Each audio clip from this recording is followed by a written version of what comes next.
তাদেরকে জায়গা করে দিয়েছে। এই মানবতার মা আমাদেরকে কেন পথে বসাবে? এটা হলো আমার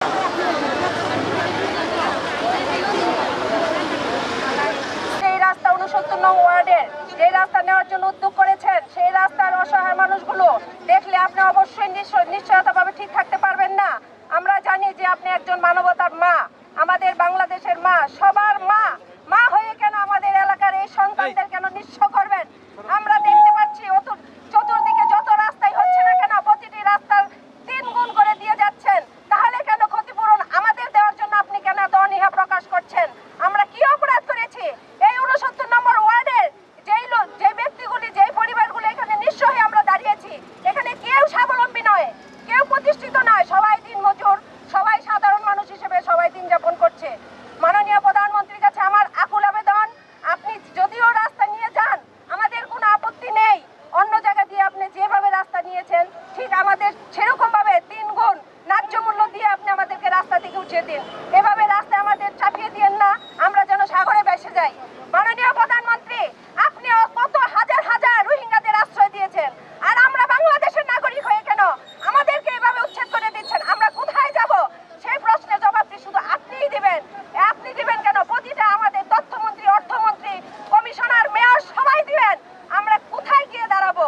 যদি রাস্তা নিতেই হয় তাহলে আমরা আমাদেরকে সেই ন্যায্য মূল্য দিয়ে নিয়ে যাবেন, কিন্তু ন্যায্য মূল্য না দিয়ে রাস্তা ভাঙার অনুমতি আপনি কখনোই দিয়েন না, এবং আমরা সেটা এলাকাবাসী হিসেবে মেনে নিতে পারবো না, কেউ পারবে না। এই বলে আমি আমার বক্তব্য শেষ করছি।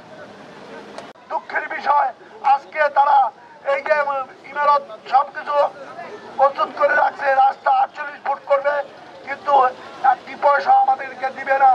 এই জন্য আমরা আজকে প্রতিবাদ, আজকে আমাদের রাস্তায় নামতে হয়েছে।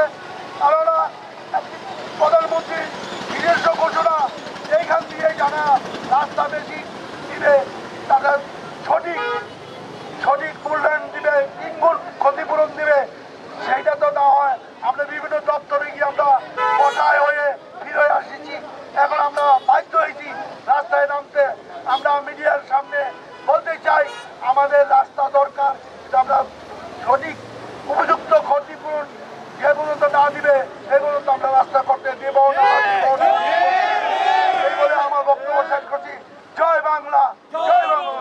আমরা 69 নং ওয়ার্ডের রাজাখালীবাসী ডেপের নামে সিটি কর্পোরেশনের যেই প্রশাসন চলতেছে 48 ফিট রাস্তা বর্ধিত করবে। আমরা গত মার্চের 21 তারিখ মেয়র সাহেবের সাথে দেখা করেছিলাম। উনি আমাদের আশ্বাস দিয়েছিলেন যে প্রধানমন্ত্রীর মোতাবেক 3 গুণ ক্ষতিপূরণ দেওয়া হবে, কিন্তু গত কিছুদিন আগে আমরা আবার গিয়েছিলাম, কিন্তু এই ক্ষতিপূরণের ব্যাপারে উনি কথা বলেন নাই।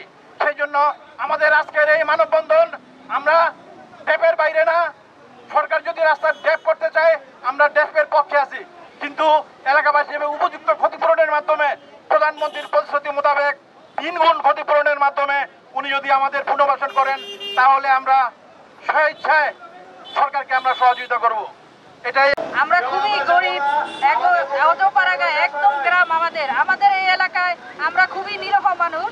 মাননীয় প্রধানমন্ত্রীর কাছে আমরা দৃষ্টি আকর্ষণ করে বলছি, মাননীয় প্রধানমন্ত্রী, আপনি মানবতার ফেরিওয়ালা, আপনি মানুষে অনেক দয়াশীল, আপনি মানুষের অনেক সেবা করেন, গরিব মানুষদের, অসহায় মানুষদের অনেক সহযোগিতা করেন। তাই আপনার কাছে আমি আকুল আবেদন করে বলছি, আমাদের গরিব মানুষকে রাস্তায় নামিয়ে দিবেন না।